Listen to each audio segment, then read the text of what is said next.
So this is not a win for Democrats or Republicans. It is a win for American workers. It's a win for the middle class. And it's a win for everybody who's fighting to earn their way into the middle class. So the bill I'm about to sign will give communities more certainty to invest in job training programs for the long run. It will help us bring those programs into the 21st century by building on what we know works, based on evidence, based on tracking what actually delivers on behalf of folks who enroll in these programs. More partnerships with employers, more tools to measure performance, more flexibilities for states and cities to innovate and to run their workforce programs in ways that are best suited for their particular demographic and their particular industries. And as we approach the 24th anniversary of the ADA, this bill takes new steps to support Americans with disabilities who want to live and work independently. So there's a lot of good stuff in here. Of course, as Joe said, there's still more that we can do. And that's why we've rallied employers to give long-term unemployed a fair shot. It's why we're using $600 million in federal grants to encourage companies to offer apprenticeships and work directly with community colleges.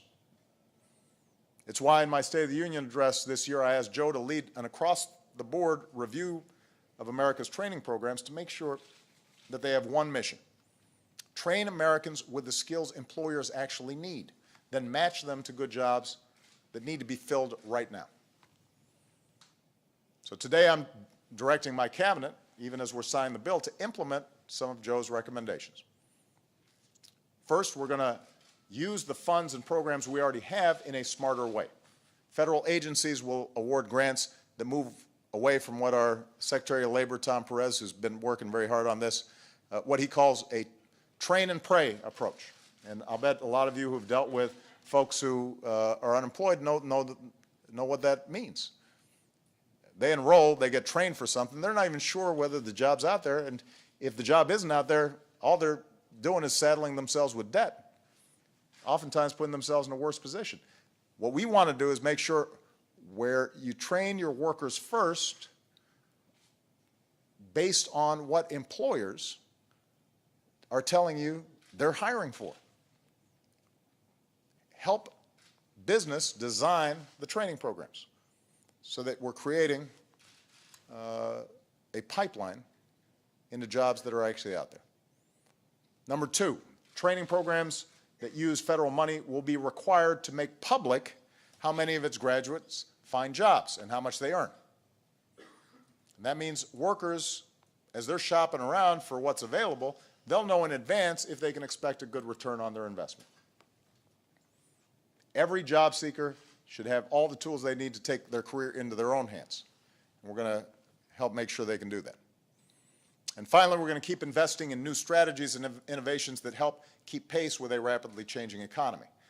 From testing new, faster ways of teaching skills like coding and cybersecurity and welding, to giving at-risk youth the chance to learn on the job, we will keep making sure that Americans have the chance to build their careers throughout a lifetime of hard work. So the bill I'm signing today and the actions I'm taking today will connect more ready-to-work Americans with ready-to-be-filled jobs. Of course, there's so much more that we can still do, and I'm looking forward to engaging all the members of Congress and all the businesses and non-for-profits who worked on this issue. I'm really interested in engaging them, see what else we can get going. I'll give you a couple examples. Our high school graduation rate is the highest on record. More young people are earning their college degrees than ever before. But we still have work to do to make college more affordable and lift the burden of student loan debt. I acted to give nearly 5 million Americans the opportunity to cap their student loan payments at 10% of their income, particularly important for those who are choosing careers that aren't as lucrative. But Congress could help millions more, and I'd like to work with you on that. Minimum wage. This week marks 5 years since the last increase in the minimum wage. More and more states and business owners are raising their workers' wages. I did the same thing for federal contractors.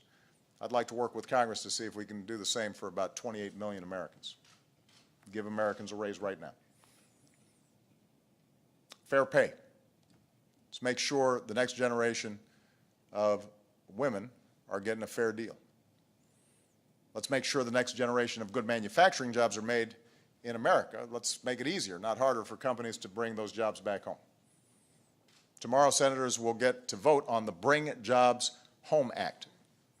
Instead of rewarding companies shipping jobs overseas or rewarding companies that are moving profits offshore, let's create jobs right here in America, and let's encourage those companies. I want to thank all the Democrats and Republicans here today for getting this bill done. This is a big piece of work. You can see it's a big bill. But I'm also inviting you back. Let's do this more often. It's so much fun. Let's pass more bills to help create more good jobs, strengthen the middle class. Look at everybody. Everybody's smiling. Everybody feels good.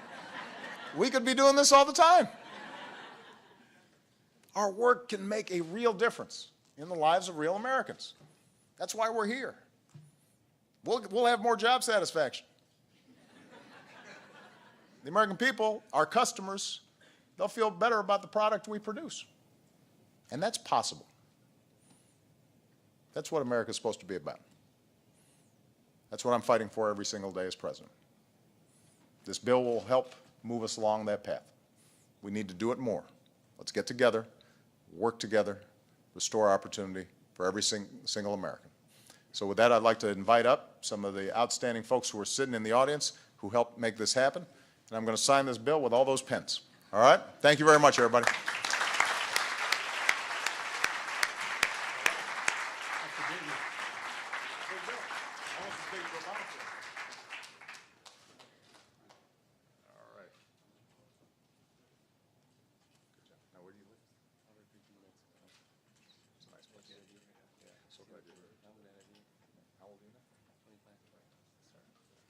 Just starting your life. Come on.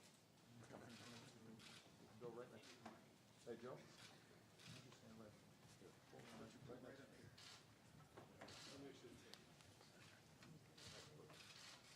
All right. The rest of these guys are going to want to figure out how to line up. Just make sure Patty and Virginia are in the front. Otherwise, we won't see.